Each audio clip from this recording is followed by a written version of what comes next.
Quisiera invitarles, por favor, a que vayan en sus Biblias a la primera carta de Pablo a los tesalonicenses. Estamos allá en el capítulo 5, llegando al final de esta epístola que nos ha permitido invertir en la palabra del Señor más de un año de nuestro tiempo, considerando todas aquellas maravillas que el Señor ha considerado resaltar de lo que era la buena realidad de la iglesia en Tesalónica, y con ello también ayudarnos a nosotros a saber cuáles son aquellos elementos que deben ser imitados de buena manera para obviamente cumplir con el propósito que el Señor tiene para con su cuerpo. También corregir aquellos elementos que sabemos son tan necesarios y que son parte de nuestra santificación, que obviamente se hicieron latentes en los hermanos allá y que también, sin duda alguna, por alcance, son latentes para nosotros también.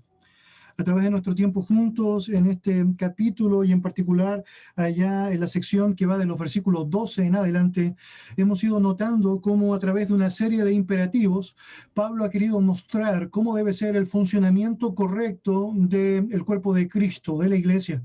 En ese contexto hemos visto, en primer lugar, cuál debe ser el enfoque correcto de la relación que deben tener los pastores con las ovejas y obviamente también las ovejas con los pastores. Y el Señor se ha encargado de enseñarnos claramente cuáles son aquellos elementos que deben ser notorios allá en una relación correcta y santa. También, continuando con el texto, en los versículos 14 en adelante pudimos apreciar cuáles son aquellos elementos que son parte de la vida de las ovejas, cómo unos con otros debemos estar dispuestos a conocer la realidad de cada uno y tratar a cada uno bíblicamente conforme a lo que la verdad ha establecido, la palabra de Dios ha determinado. Y la semana recién pasada comenzamos a abordar una sección que terminamos hoy que tiene que ver con este círculo virtuoso, ¿no? Que he mencionado, involucra todos estos elementos, hablando ahora de lo que es la relación correcta que debemos tener como ovejas con el gran pastor, nuestro Señor Jesucristo. En ese contexto, la semana recién pasada apreciamos los 3 primeros imperativos. Versículos 16 en adelante señalan: estad siempre gozosos, orad sin cesar, dad gracias en todo, porque esta es la voluntad de Dios para con vosotros en Cristo Jesús. Y con aquello pudimos apreciar lo importante que es tener una relación tan estrecha con nuestro Dios, que termina esto por hacer evidente nuestra dependencia y nuestra devoción a Él. Y es que en quien encontramos la fuente inagotable y perfecta de gozo es precisamente en Él. Aquello nos permite aferrarnos a Él, descansar en sus promesas, descansar en su esperanza. Y con eso, obviamente, disfrutar un gozo que trasciende las circunstancias pasajeras y temporales que vivimos mientras estamos en este cuerpo. Obviamente, la Biblia señala que Dios es nuestra gloria y gozo. Él nos ha dado el fruto del Espíritu y con ello de su gozo. Por lo tanto, una respuesta natural que podemos tener al enfrentar una relación activa en su presencia es experimentar esta verdad maravillosa del gozo en nosotros. Pero por cierto, en algunas ocasiones vas a luchar con eso y vas a tratar de pensar: ¿cómo puedo hacer consistente el hecho de tener gozo? ¿Qué pasa si realmente me cuesta avanzar o perseverar en ello? Y bueno, luego de señalar, Pablo, esta convocatoria está siempre gozoso, está diciendo lo que tienes que hacer, ¿o no? Orar sin cesar y clamar al Señor del cielo y de la tierra que te ayude a poder disfrutar las maravillas de lo que Él te ha entregado, que te permita el poder gozar de aquello que sabemos Él anhela que tú y yo estemos dispuestos a disfrutar. Orar sin cesar nos habla de una fluida y correcta relación con Él, llevar adelante la oración como una forma de vida, como un trato continuo a su nombre, donde estamos comunicándonos permanentemente con Él, estamos reconociendo sus virtudes, estamos volcando nuestro corazón, estamos clamando unos por otros y obviamente con eso estamos estrechando nuestra comunión con Él y rogándole nos ayude a apreciar y disfrutar la plenitud de ese gozo que Él sabe dar. Pero aún en el proceso de la oración podrías preguntarte cómo hacer consistente esa vida, cómo saber cuál es la voluntad de Dios para mis oraciones. Y bueno, Pablo ha dicho eso: debes dar gracias a Dios en todo. Esa es una forma correcta de orar. Esa es la voluntad de Dios para con nosotros en Cristo Jesús.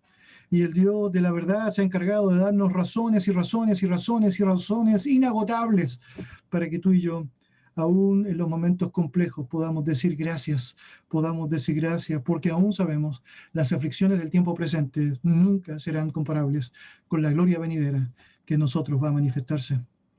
Ahora bien, siguiendo con esta ligación preciosa de imperativos que nos ayudan a comprender su verdad y nos estimulan a avanzar como Él les desea, Tenemos ahora la oportunidad de abordar otros que aparecen descritos desde los versículos 19 al 22. Si me acompañas en tu Biblia, por favor, primero a los Tesalonicenses, capítulo 5, versos 19 al 22. Y leo para ustedes allá, en esta segunda parte, otros elementos que son vitales en la relación correcta de los pastores o de las ovejas con su gran pastor.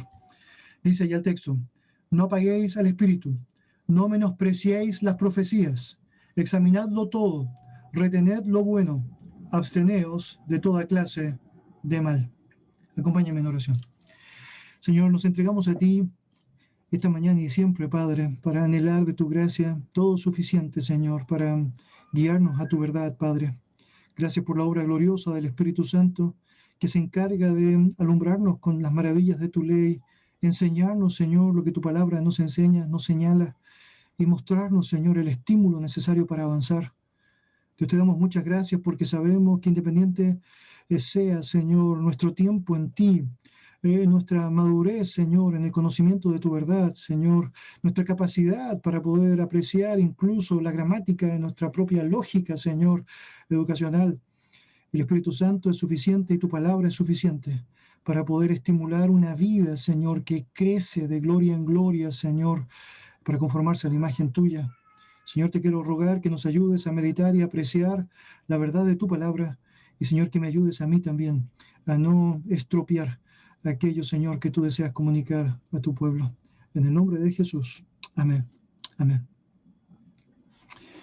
Nada en nuestra vida puede hacerse de manera correcta sin la presencia activa del Espíritu Santo. De hecho, es muy interesante cuando pensamos detenidamente en cada bendición que nosotros hemos recibido o que aún aspiramos a recibir. Es imposible desconectar estas de lo que significa la obra latente de la tercera persona de la Trinidad, el Espíritu activo en nosotros, su participación real en nosotros. Y allí la importancia de lo que será este primer imperativo que aparece descrito allá. No apaguéis el Espíritu, señala el versículo 19. La Biblia nos dice mucho más de lo que tristemente si conocemos sobre el Espíritu Santo. Yo debería decir que es evidente que el abuso que algunos han cometido de la obra del Espíritu Santo, justificando cualquier práctica incorrecta, carnal, impropia o descontrolada en la obra del Espíritu Santo, ha hecho que el otro extremo haga algo que es completamente aberrante también, desconocer cualquier atributo o funcionalidad que el Espíritu Santo tiene. Por lo tanto, no es un extremo ni el otro, sino que es particularmente la verdad bíblica que se nos enseña sobre el Espíritu Santo, aquella que debe ser notoria a nosotros y que debemos confesar, comunicar y obviamente por la cual también debemos agradecer. Cuando pensamos en el Espíritu Santo, sabemos que obviamente es vital en el desarrollo, es esencial en lo que significa la realidad de nuestra propia vida. De hecho, no podemos tener acceso a Dios, no podemos relacionarnos de manera correcta entre tú y yo si no tenemos la obra del Espíritu Santo obrando activamente. Se hace tan palpable esto que aún la Escritura menciona que su accionar en nosotros es lo que hizo posible el hecho de que pudiésemos ser salvos. Dice Tito, capítulo 3, versículo 5, nos salvó no por obras de justicia que nosotros hubiéramos hecho, sino por su misericordia, por el lavamiento de la regeneración y por la renovación en el Espíritu Santo. Mis queridos, la Biblia describe que nuestra realidad sin Cristo era una realidad sin esperanza y sin Dios. Estábamos espiritualmente muertos en nuestros delitos y pecados. Por lo tanto, la única posibilidad para que tú y yo pudiésemos mirar a Dios, creer en Dios, arrepentirnos ante Dios, era que estos tejidos espirituales muertos fuesen reavivados para poder responder afirmativamente al mensaje. La razón por la cual la Biblia es tan explícita para decir que la salvación es del Señor es porque esencialmente la gran oportunidad que tenemos nosotros de decir sí creo, sí acepto, sí sigo, es porque en la práctica Él se ha encargado de regenerar ese cuerpo muerto para poder responder a Él. Y eso es obra del Espíritu Santo. Es precisamente aquello que Jesucristo le dijo a Nicodemo, que era absolutamente necesario que naciera de nuevo, porque sin un nuevo nacimiento era absolutamente imposible que él pudiese acercarse a Dios y poder tener una relación con Él. Por lo tanto, en lo que respecta a la obra del Espíritu Santo en nuestra salvación, sabemos bíblicamente fundamental, y por eso sería algo muy extraño pensar que por alguna razón queremos apagarle. Debería decir también que la Escritura nos enseña muchísimos elementos que debemos tener muy presentes. Romanos 8, por ejemplo, nos dice que el Espíritu Santo es quien nos ha puesto en el cuerpo de Cristo. También la Escritura nos dice en Romanos 5 que el Espíritu Santo es quien se encargó de derramar el amor de Cristo en nuestros corazones. La palabra también nos dice que Él se ha encargado, 1 Corintios 12, de otorgarnos dones y habilitarnos para el servicio de unos para con otros. La palabra también nos enseña que Él se ha encargado de sellarnos para la eternidad, dándonos garantía de una salvación tan grande, no temporal, sino permanente y eterna, una vida eterna real que podemos experimentar. Por lo tanto, no solo nos ha salvado, sino que también garantiza nuestra salvación final a través de lo que significa su obra. Pero muy interesante porque esa tercera persona de la Trinidad, no solamente tiene grandes regalos y grandes bendiciones que nos ha otorgado una vez que hemos reconocido nuestra vida en Cristo, sino que también Él está permanentemente mostrando su gracia a través de su morada constante en nosotros. La palabra del Señor dice que el Espíritu Santo es quien se encarga de darnos el poder necesario para que nosotros podamos ejercitar la santificación. Es decir, esta vida en donde estamos obedeciendo a Dios activamente, respondiendo a lo que Él ha hecho por nosotros, no puede ser llevada correctamente en el diario andar si no fuese por el poder precioso del Espíritu Santo en nosotros. De hecho, es tan explícito esto que el propio apóstol Pablo en el libro de Efesios oró de la siguiente manera a Dios por los hermanos allí: que ellos, conforme a las riquezas de su gloria, fuesen fortalecidos con poder en el hombre interior por su Espíritu. Es decir, el Espíritu Santo activamente ayudando con su poder al hombre interior para que éste pueda ser santificado. Ahora bien, con todo aquello que he mencionado, que es un detalle muy pequeño de todo lo maravilloso que el Espíritu Santo ha hecho en la vida de los creyentes, es bien triste que aún a pesar de aquello tengamos que ser advertidos a no apagar el Espíritu. ¿Por qué razón algún cristiano querría hacer aquello? Y bueno, podría decir, hay 3 razones bíblicas para eso. Por un lado, este cuerpo miserable de muerte, que muchas veces es más activo de lo que nosotros quisiéramos.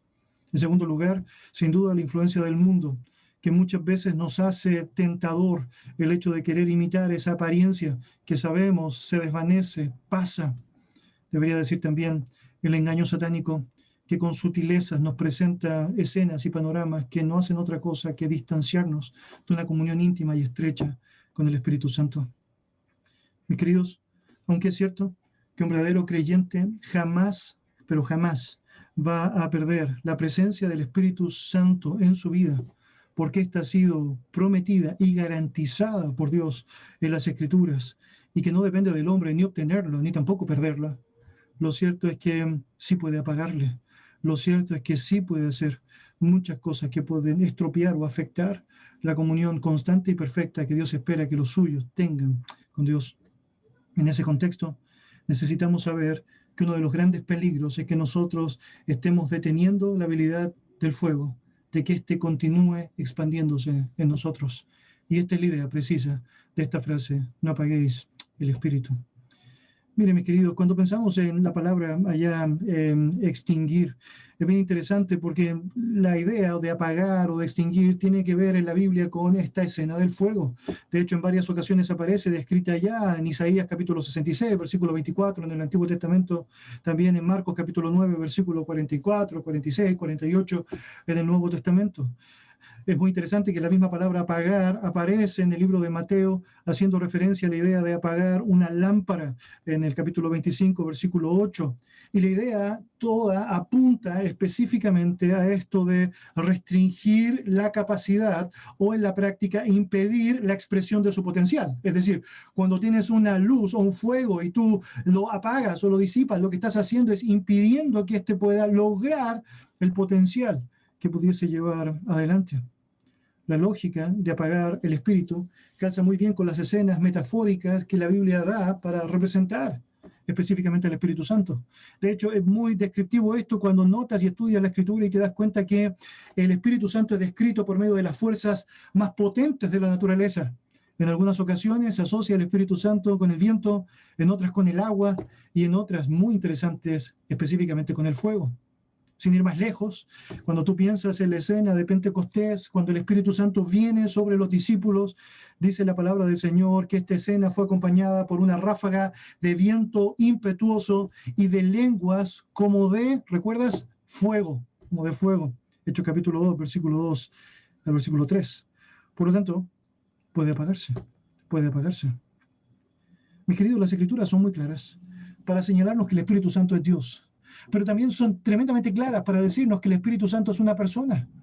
Una de las manifestaciones de su personalidad es que puede recibir, sin duda, reacciones o acciones de parte de las personas hacia él, que manifiestan este trato personal. La Biblia describe, por ejemplo, que el Espíritu Santo, tal como hemos aprendido hasta ahora, puede ser apagado. También en Efesios capítulo 4, versículo 30, menciona que puede ser entristecido. También la palabra del Señor nos enseña en Mateo capítulo 12, versículo 24 al 30, que puede ser blasfemado. La palabra del Señor también nos dice en Hechos capítulo 7, versículo 51, que puede ser resistido. Ahora, si queremos simplemente dividir esto, los incrédulos son aquellos que pueden blasfemar y resistir al Espíritu Santo, y los creyentes son los que tristemente pueden entristecerle y apagarle, y apagarle. Si nos detenemos en lo que los creyentes pueden hacer, tanto apagar como entristecer son ideas similares que bien hacemos en poder comprender para poder entender correctamente todo aquello que Pablo está enseñando. Cuando miramos Efesios capítulo 4, versículo 30, por ejemplo, notamos que el relato dice allá, y no contristéis al Espíritu Santo de Dios, con el cual fuiste sellado para el día de la redención. Bueno, cuando leemos nuestro texto y la convocatoria no apagar al Espíritu, bueno, vemos allá que lo que tenemos es una relación directa entre uno y el otro. Apagar es lo que nosotros hacemos hacia el Espíritu. Entristecer es la reacción del Espíritu producto de lo que nosotros hemos determinado hacer. Entristecer, sin duda, nos habla de la angustia personal del Espíritu Santo cuando un creyente apaga el fuego santo que él mismo se ha encargado de poner en el corazón de cada uno. No apagas al Espíritu sin entristecerle y no vas a entristecerle si es que no le apagas. Simplemente son dos lados que expresan el mismo problema que tú y yo debemos tener en mucha consideración. Ahora bien, ¿cómo hacemos eso? ¿Cómo nos encargamos de apagar el Espíritu? ¿Cómo estamos llevando adelante esto que Dios no quiere que hagamos? Bueno, según el libro de Efesios, esto es básicamente cuando no estamos dispuestos a colaborar con lo que significa nuestra parte la santificación. Recuerde usted, la redención, la justificación, la glorificación son obras exclusivas de Dios. Él garantiza hacerlas y Él las va a llevar a cabo de manera completa en cada uno de los cuales ha elegido. Pero la santificación, bíblicamente hablando, es una obra compartida en donde Dios ha querido que tú y yo seamos activamente involucrados en lo que significa nuestra respuesta obediente a aquello que Él ha determinado en su palabra. En Efesios capítulo 4, en el contexto de esto que tiene que ver con entristecer al Espíritu, Pablo está diciendo, quítese de vosotros toda amargura, enojo, ira, gritería, maledicencia y toda malicia. Por tanto, el Espíritu es apagado, tal como he puesto ya también, por medio de nuestra indisposición a vivir rectamente. Es decir, cuando usted y yo vivimos con amargura, enojo, ira, gritería, maledicencia, cuando tú y yo, según el contexto anterior a Efesios 4, escogemos la mentira en vez de la verdad, la ira descontrolada en vez de las cuentas cortas, cuando tú y yo escogemos el robo en vez del trabajo generoso, lo que sucede en la práctica es que lo que vamos a tener allá será la manifestación de un espíritu apagado, apagado, apagado. Es decir, cuando imponemos nuestras ideas por sobre las ideas de Dios, estamos apagándole. Ahora bien, si nos vamos a nuestro texto, en ese 1 Tesalonicenses 5, y me acompañas en tu Biblia ya, por favor, vas a notar que hay otras características descritas que nos muestran cómo apagamos el espíritu. En la práctica podríamos decir básicamente que es cuando su voz es silenciada, cuando su autoridad en la práctica es despreciada, cuando su persona es ignorada. Pero mire allá cómo podemos notarlo detalle a detalle a través de lo que nos enseña. Mire versículo 16, el texto dice allá que debemos estar siempre gozosos. ¿Notarás allá lo que el texto nos señala? Por lo tanto, apagamos el espíritu, contextualmente hablando, cuando no estamos siempre gozosos. Recuerde usted que el gozo es un fruto del espíritu. Por lo tanto, si no estamos dispuestos a experimentar eso, estamos diciéndole al espíritu, no me importas, no te necesito, no te quiero, no quiero disfrutar de aquello que tú has estado dispuesto a darme. Simplemente estoy reprimiendo o apagando su potencial. Recuerde, si usted es cristiano, Usted ya ha recibido el fruto del Espíritu. Una cosa muy distinta es que usted lo viva. Pero todo aquello que está involucrado allá, como amor, bondad, fe, templanza, mansedumbre, es decir, paciencia, gozo, son elementos que usted ya tiene. El punto es que por alguna razón hemos decidido en muchas ocasiones apagar el Espíritu para no estar dispuestos a disfrutar de la plenitud que nos ha querido entregar. Si eres creyente y no vives en gozo, bueno, es una evidencia clara de que tu espíritu ha sido apagado por ti. Has apagado el espíritu. Permítame compartir contigo, a modo de ejemplo, palabras del rey David. Y es muy interesante porque en el reconocimiento de su pecado, en el capítulo 51 de Salmo, él hace algunas descripciones que son impresionantes, impresionantes. Él señala, por ejemplo, hazme oír gozo y alegría, y se recrearán los huesos que has abatido. Vuélveme el gozo de tu salvación, y espíritu noble me sustente. Señor, abre mis labios y publicará mi boca tu alabanza. ¿Notas? Lo que tienes ahí es un hombre que experimentó la plenitud de Dios, pero que de pronto clama a Dios porque por alguna razón ha visto cómo el fuego del Espíritu ha perdido su capacidad en él. Sabemos, obviamente, esto no se expandió en él al punto que él lo describe de esa manera, porque claramente su pecado impidió que esto sucediese. El espíritu apagado en su vida está siendo manifestado a través de la ausencia de gozo en un hombre que cuando ves muchos de sus escritos, ves todo lo que involucra la manifestación preciosa del gozo de Dios, pero que aquí no está. Ves acá un hombre que dice que había cambiado su lamento Dios en baile, que con júbilo podía cantar a él y que de pronto está acá pidiéndole al Señor que abra sus labios para poder publicar con su boca la alabanza. Es porque lo que tienes en la práctica es alguien que no estuvo dispuesto a disfrutar de la plenitud del Espíritu y por lo tanto apagar ese Espíritu por medio de la ausencia natural del gozo que tú y yo también podemos experimentar. En el verso 17 de 1 Tesalonicenses 5 tenemos allá otra evidencia de apagar el Espíritu y lo hacemos cuando no oramos en todo tiempo. Es tan interesante eso porque la Biblia aún con mucha claridad dice que debemos orar en el Espíritu, haciendo una conexión tremenda entre uno y otro. Dice Efesios capítulo 6, versículo 18, orando en todo tiempo, con toda oración y súplica en el Espíritu y velando en ello con toda perseverancia y súplica por todos los santos. Orar en el Espíritu es parte de lo que Dios quiere sea parte de nuestra vida constante.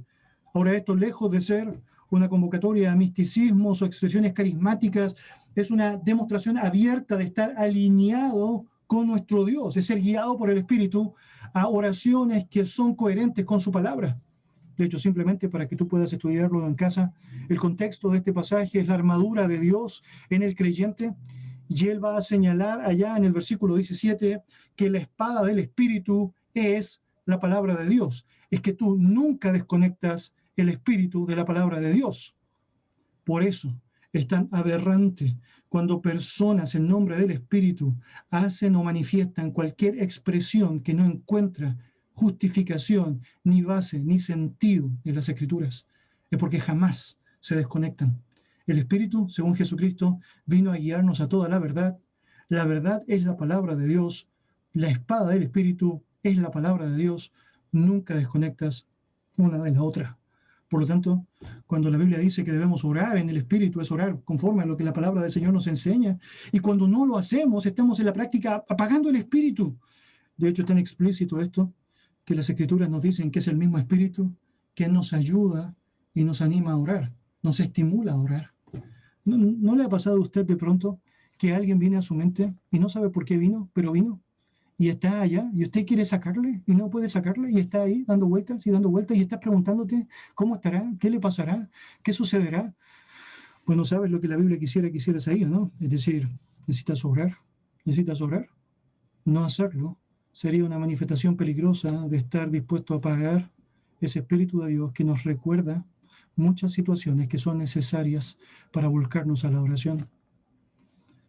Mire, mientras pensaba en esto, escribía esto, yo estaba recordando una escena que me pasó hace un par de años atrás. Yo tuve que viajar de urgencia fuera de Santiago una noche y yo venía de un día anterior muy intenso y con pocas horas de sueño la noche anterior y de pronto estaba allí viajando y ahora necesitando volver a Santiago cerca de las 4 de la mañana con un sueño terrible. Usted podría imaginar aquello.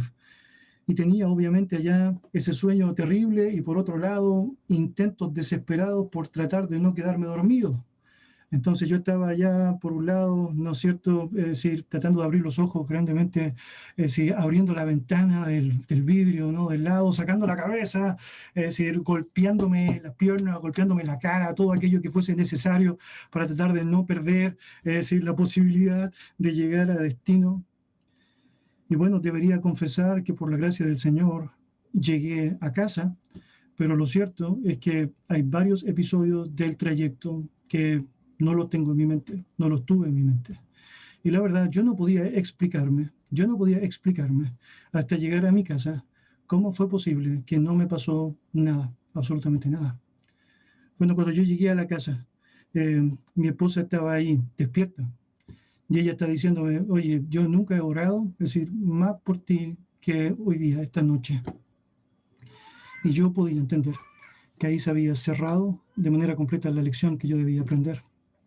Mis hermanos, yo no cuento esta historia para jactar de mi negligencia.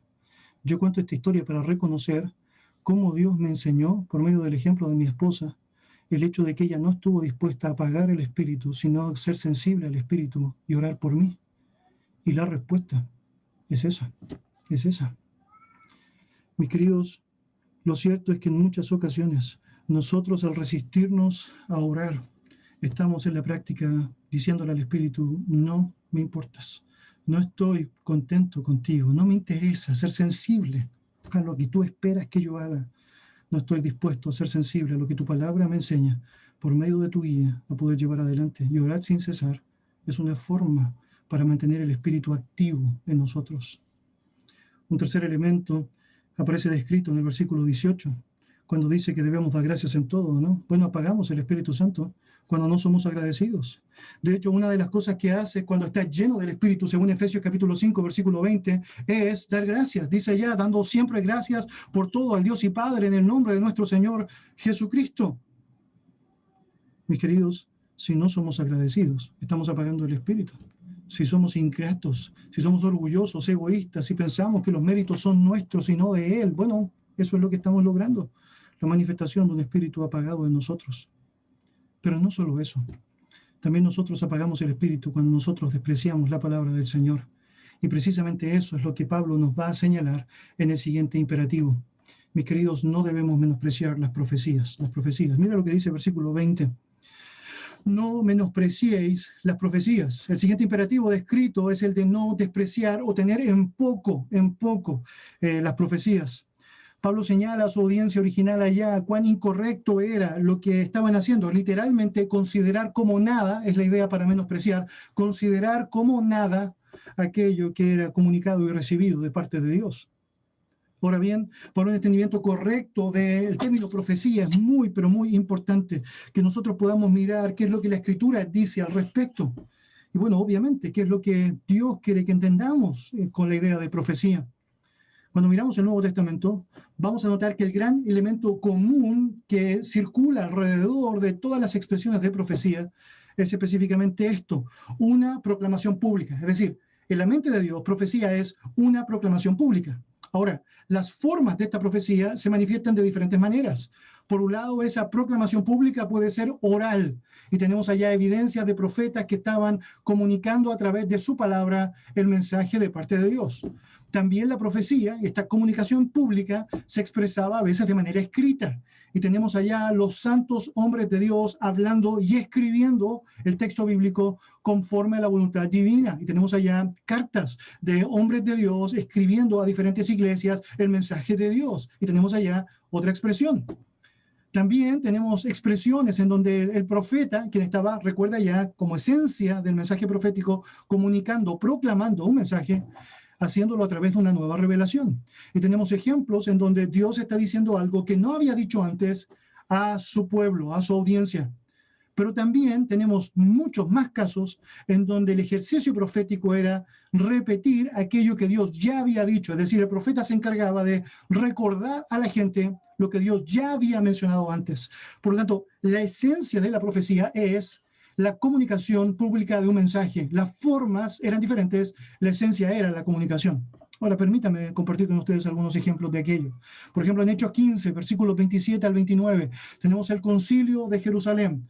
Debían decidir temporalmente, bajo el concepto de esta primera iglesia en Jerusalén, cuáles eran aquellas cosas que no iban a hacer para no causar tropiezo a los demás que estaban conociendo al Señor.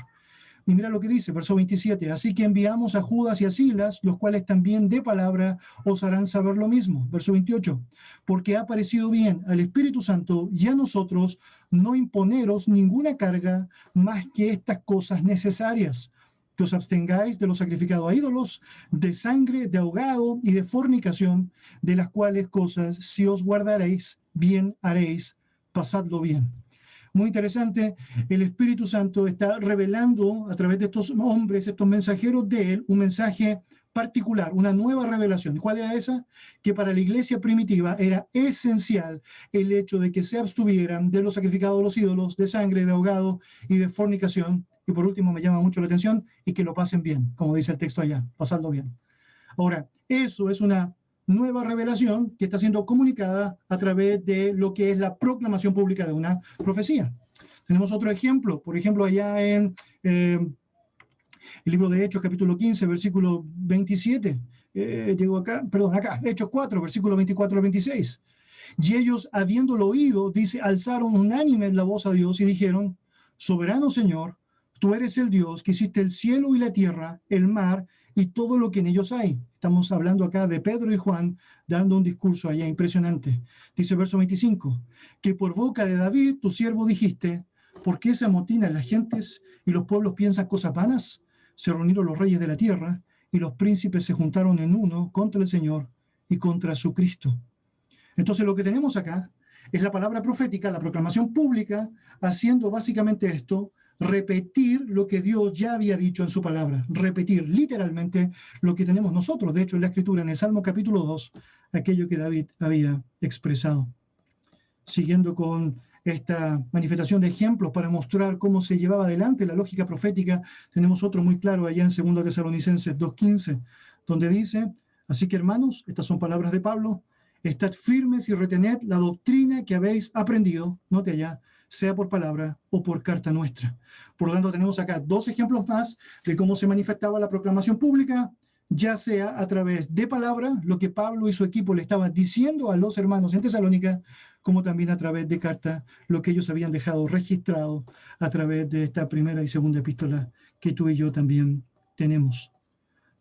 Ahora bien, nos ayuda a saber que independiente de la forma de la profecía, estas siempre, siempre, sin excepción, debían ser coherentes con Dios y su verdad.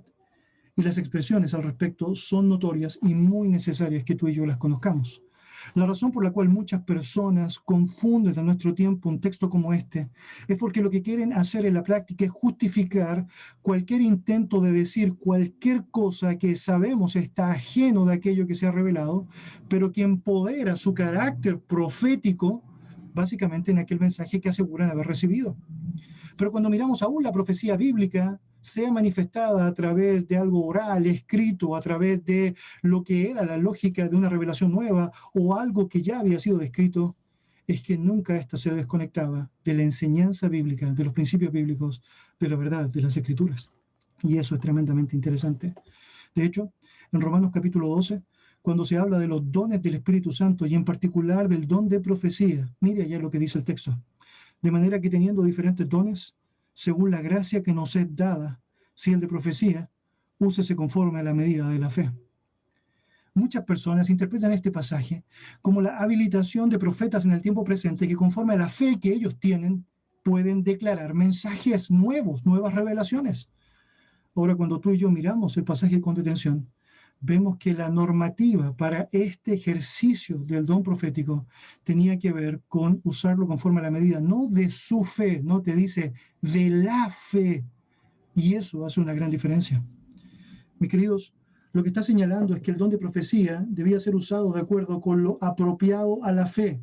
La palabra fe allá se utilizaba para referirse a un cuerpo de enseñanza, es decir, las doctrinas esenciales del cristianismo se le llamaba fe. De hecho, en nuestro tiempo utilizamos la declaración de fe. Decimos, esta es nuestra declaración de fe, que en la práctica tiene que ver con todo lo que la enseñanza bíblica dice al respecto y que nosotros creemos y profesamos. Entonces, en la práctica, lo que Dios estaba diciendo a los creyentes era, si alguien tenía el don de profecía, debía usarlo de acuerdo a la declaración de fe, a la verdad escrita, a la verdad establecida. Permítame ilustrar eso de manera práctica para que no hayan dudas al respecto. En Hechos capítulo 6, versículo 7, la palabra dice, y crecía la palabra del Señor, y el número de los discípulos se multiplicaba grandemente en Jerusalén. También muchos de los sacerdotes, ¿no te dice?, obedecían a la fe. ¿A qué se refiere eso? Bueno, al conjunto de doctrinas, a la creencia bíblica, a las santas palabras de los apóstoles, inicialmente, como tal la Escritura menciona. Obviamente se estaban volviendo obedientes a la doctrina, a la verdad. Otro ejemplo, en Judas capítulo 1, versículo 3, se nos señala, amados, por la gran solicitud que tenía de escribiros acerca de nuestra común salvación, me ha sido necesario escribiros exhortándoos que contendáis ardientemente por la fe. Note, ¿por qué fe? Bueno, por el conjunto de las doctrinas esenciales del cristianismo. Y tienes un montón de ejemplos allá, ¿no? Aquellas personas que dicen que Jesucristo no vino en carne, bueno, obviamente, reprenderle. Está preparado para presentar defensa de la razón de la esperanza que hay en vosotros. ¿No? Y un montón de argumentación bíblica que nos dice, bueno, aún en contexto de apostasía, debemos contender ardientemente por la fe que ha sido dada una vez a los santos. Obviamente, el cuerpo de la revelación de la palabra del Señor, por la cual obviamente hacemos consistente nuestra vida, nuestra creencia. De hecho, en el versículo 20 de Judas, si usted puede apreciar eso, luego allá en su Biblia dice, edificando sobre vuestra santísima fe. Es decir, nuestra edificación se sostiene en las creencias que sabemos el Señor se ha encargado de darnos. Allá están las bases o los pilares, si queremos llamarlo así, las columnas de nuestra vida en el Señor. Entonces Pablo está señalando ya en Romanos 12, versículo 6, que cualquier persona que profetiza está capacitada para hacerlo correctamente. ¿Por qué? Porque está hablando palabras de Dios que son comunicadas y que son respaldadas por aquellos principios escriturales de la verdad de nuestro Dios. Ninguno debe alejarse de aquello, ninguno debe en ningún sentido apartarse de aquella norma establecida.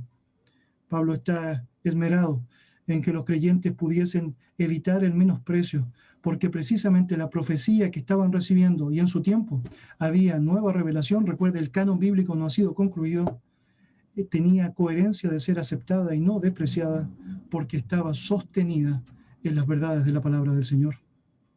Mis hermanos, nosotros, a diferencia de los tesalonicenses, recuerde usted, esta es la segunda carta que se escribe al comienzo de la iglesia primitiva, antes que los evangelios. Es decir, son las primeras iglesias que están siendo constituidas. Ellos no tienen los libros de la Biblia, no existe Corintios, no existe Romanos, ellos no tienen las epístolas de Juan, no tienen Pedro, ellos no tienen nada aparte de lo que se les ha dado y eso es suficiente. Pero aún así, falta revelación progresiva todavía por recibir. Ellos necesitaban saber que podían no despreciar las profecías, sino reconocer estas cuando eran correctas. ¿Por qué? Porque se sostenían en la palabra del Señor. Y eso era algo que no debían eludir. Usted y yo, ahora, según las palabras de Pedro, al terminar el canon bíblico, él está señalando, tenemos la palabra profética más segura en la cual podemos depender.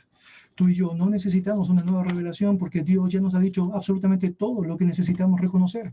Y a través de su palabra tenemos lo esencial para que tú y yo podamos correctamente discernir lo que es bueno y lo que es malo.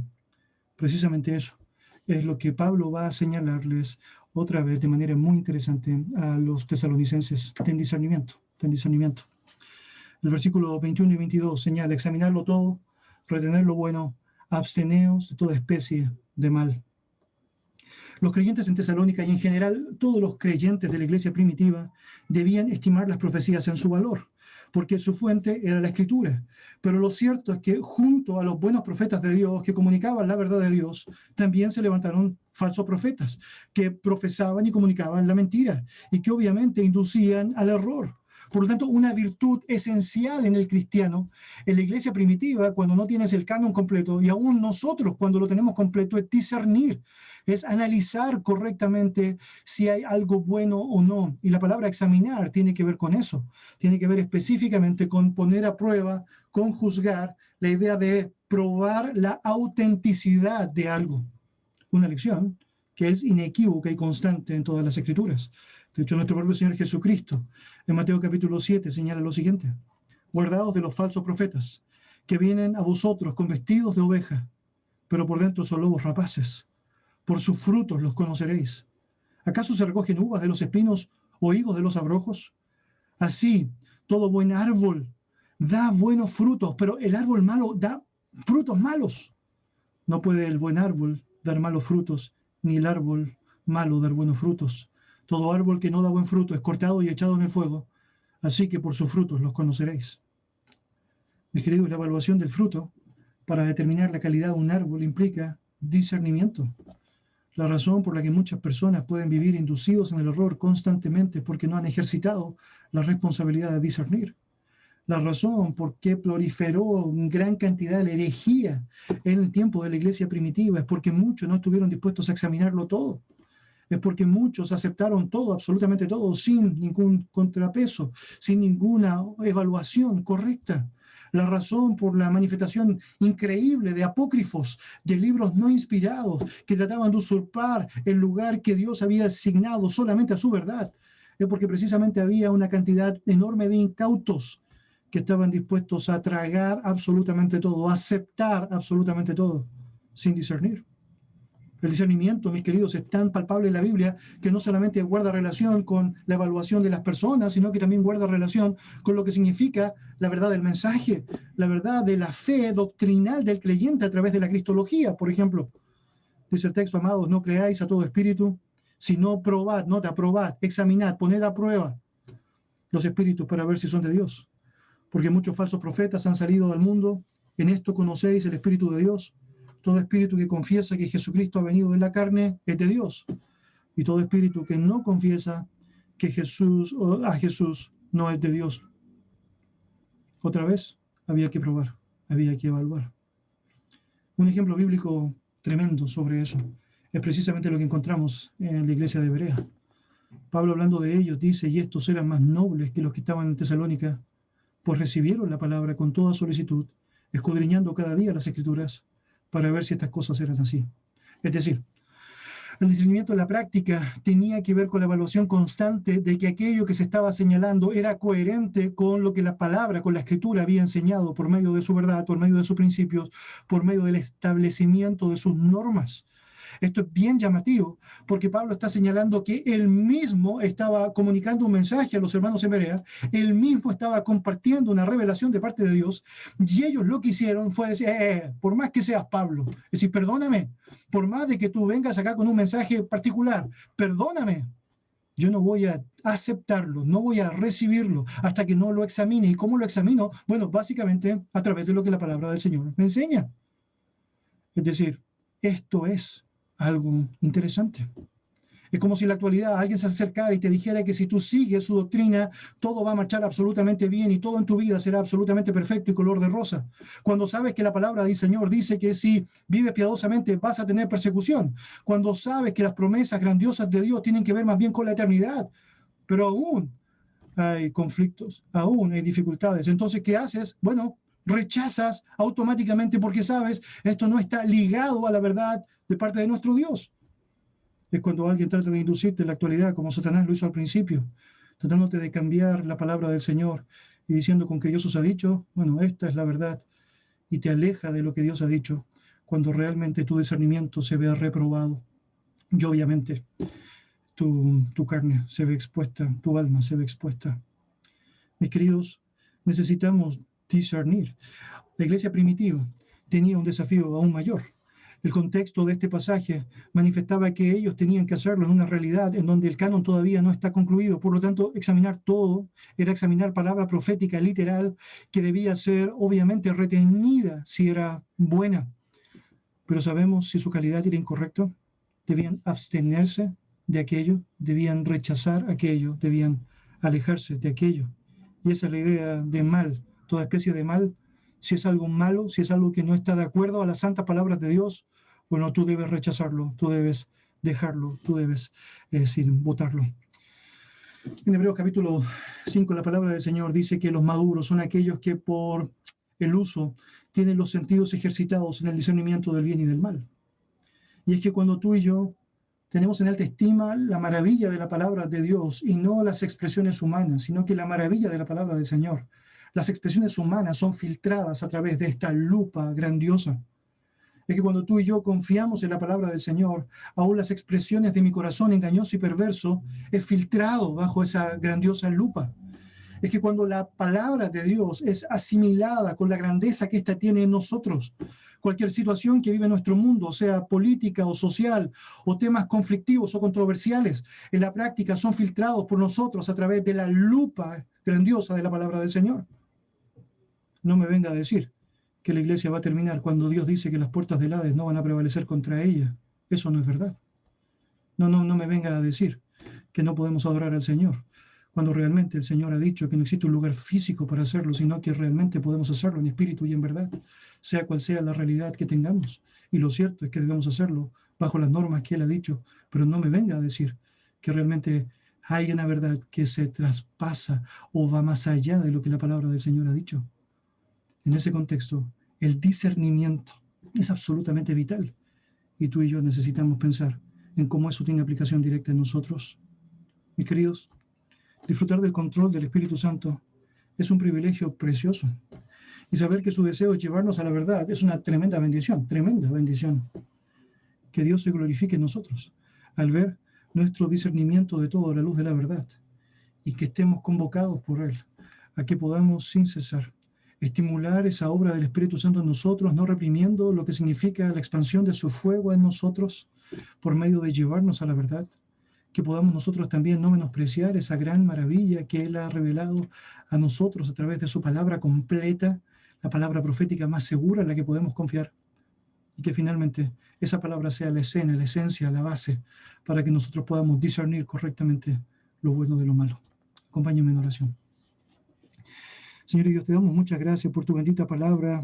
Nos bendice, Señor, enormemente al poder saber que ella es la verdad, Señor. Tu palabra es verdad. Nos santifica, Señor. Nos das libertad, Padre. Nos permite, Señor, movernos confiadamente, Señor. Y a pesar de las circunstancias, las adversidades, Señor, o a pesar de cualquier situación inducida incluso por nuestra propia carne, qué maravilloso es saber que tu verdad permanece. Señor, ayúdanos a poder tenerle la estima que corresponde. Señor, que no solo sea el manual para circunstancias particulares o asuntos que tienen que ver básicamente con el destino del alma, sino que sea consistente a través de nuestro diario vivir, llevando adelante tareas, normas, Señor, obediencias, manifestaciones, Señor, de nuestro amor, que sean palpables y concretas. Bendito sea, Señor, y gracias, Dios, por ser nuestro Padre. En el nombre de Jesús. Amén. Amén.